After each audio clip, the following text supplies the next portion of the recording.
अस्सलामुअलैकुम my social media family, कैसे हैं आप लोग। उम्मीद करते हैं आप लोग खैरियत से होंगे। अल्हम्दुलिल्लाह हम भी खैरियत से हैं, मज़े में हैं, फिट हैं। लेकिन जनाब ऐसा क्या हो गया है रजब भट्ट के साथ कि उनकी वालिदा का कहना है कि जब से मेरे बेटे की शादी हुई है आप लोगों की नज़र बद ने मेरे बेटे को इस मुश्किलात का शिकार कर दिया है कि मेरे बेटे की जान ही नहीं छूट रही। एक के बाद एक मुसीबत आन खड़ी होती है रजब भट्ट के ऊपर। अब क्या हुआ रजब भट्ट के साथ बताएंगे आपको आज की वीडियो में। एक बार फिर से एक अफसोसनाक हादसा पेश आया है रजब भट्ट के ऊपर और रजब भट्ट के साथ। और फिर उस हादसे के बारे में लोगों ने उसको जब खुद लाइव देखा है तो बहुत सारे सवालात किए एक दूसरे से।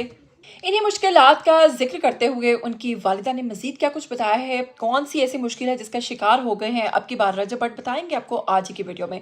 लेकिन अगर आप लोग चैनल पर नए हैं तो जल्दी से चैनल को सब्सक्राइब कर लीजिए, बेल आइकन को प्रेस कर लीजिए। आने वाली वीडियोस के बारे में आपको पता चलता रहना चाहिए। बिना वक्त को ज़ाया किए चलिए बात को आगे बढ़ाते हैं। अगर बात करें रजब भट्ट की तो जैसा कि मैंने पहले आप लोगों को बताया कि रजब भट्ट की जब से शादी हुई है तो ज़ाहिर सी बात है आप छोटे से बर्थडे पार्टी रख लें और आप उसमें बड़ा अच्छा फंक्शन करते हैं, बड़ा दिखावा करते हैं, बड़ा कुछ उस पर करते हैं, तो यकीन मानिए कि उसके बाद भी आपके बच्चे जो हैं वो किसी ना किसी तरीके से नजर बद का शिकार होते हैं, आप पे मुश्किलात होती हैं। ऐसा मैंने पर्सनली खुद भी देखा है।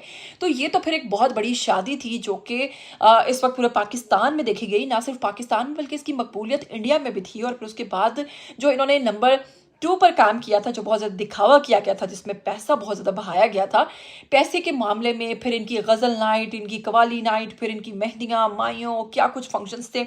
तो जाहिर सी बात है ऐसा तो हो ही नहीं सकता कि आपको नज़र ना लगे, नज़र का शिकार तो होता ही है बंदा। तो उसी का सबूत है कि जैसे ही रजब भट्ट की शादी खत्म हुई, रजब भट्ट को जनाब मुश्किलात ने घेर लिया। और घेरा किस तरीके से कि पहले ही इनकी शादी के अगले ही दिन जनाब इनकी गिरफ्तारी हो गई, क्योंकि इनके अंदर से ही जो मुबैना तौर पर कहा जा रहा है कि इनके जो दोस्त अहबाब थे उन्होंने ही इनकी मुखबरी कर दी। उन्होंने ये खबर जो है लीक की कि इनके पास घर के अंदर एक जानवर मौजूद है और एक असला मौजूद है जिसके बिहाफ पर इनको पकड़ लिया गया था। उसके बाद भी बहुत सारे लोगों ने इनको कहा कि भई आपके अंदर के दोस्तों ने ये सारी रिपोर्टिंग की और आपके खिलाफ सब कुछ किया। लेकिन क्या किया जा सकता है, जब आप इतने फेमस हो जाते हैं तो फिर आपको बहुत सारी चीज़ों को लेकर बड़ी एहतियात से चलना पड़ता है।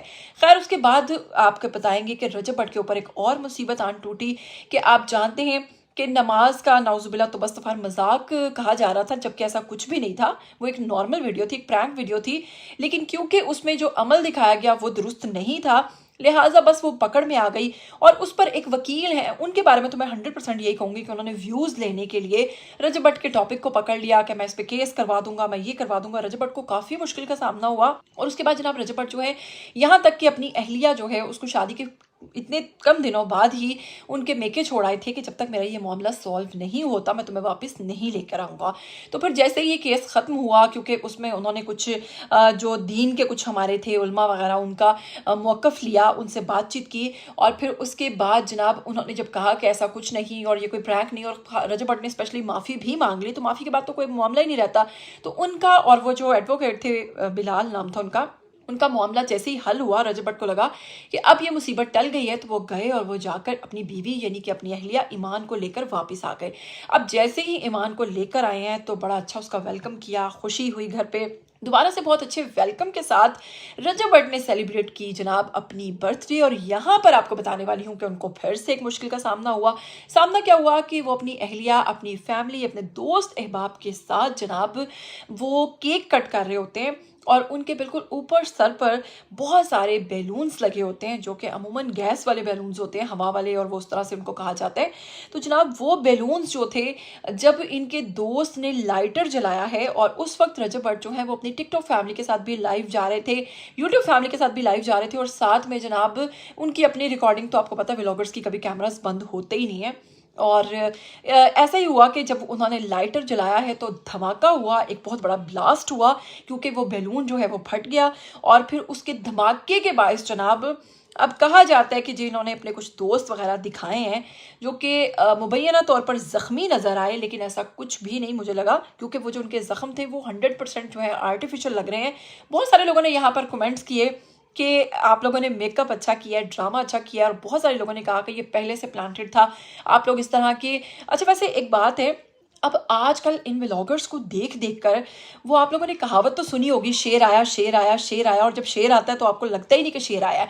तो शायद ये भी मामला कुछ ऐसा ही आप कह सकते हैं कि आजकल इन व्लॉगर्स को व्यूज़ की खातिर हर नए दिन कोई ना कोई ड्रामा करना होता है, तभी वो अपनी ऑडियंस को घेर सकते हैं।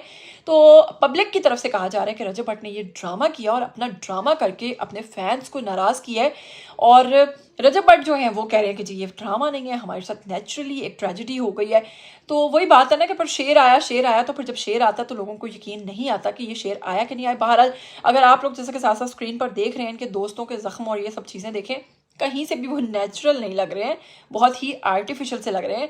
और इसी तरह के ड्रामास जो हैं वो करते हैं और फिर अपने फैंस को नाराज़ करते हैं। अब एक और टिकटॉकर जो अस्मा है आजकल, उन्होंने जो अपनी शादी का ड्रामा रचाया हुआ है, पूरी ऑडियंस टिकटॉक की जो है उसको बेवकूफ़ बनाया हुआ है और सभी उनसे नाराज़ भी हो रहे हैं। लेकिन पता नहीं क्यों लोग ऐसा कर रहे हैं। खैर ऐसा करना नहीं चाहिए। कभी भी किसी भी काम में, कभी भी किसी भी मामले में आपको झूठ का सहारा नहीं लेना चाहिए। और बाकी जो आपका रिस्क है, अल्लाह पर तवक्कल रखें, अल्लाह आपको ज़रूर देता है। उम्मीद करती हूँ आज का वीडियो आपको बेहद अच्छा लगा होगा। आप क्या कहना चाहेंगे रजब भट्ट के हवाले से ज़रूर कहिएगा। मुझे दीजिएगा इजाज़त, फिर मिलेंगे। टिल देन टेक केयर, अल्लाह हाफिज़।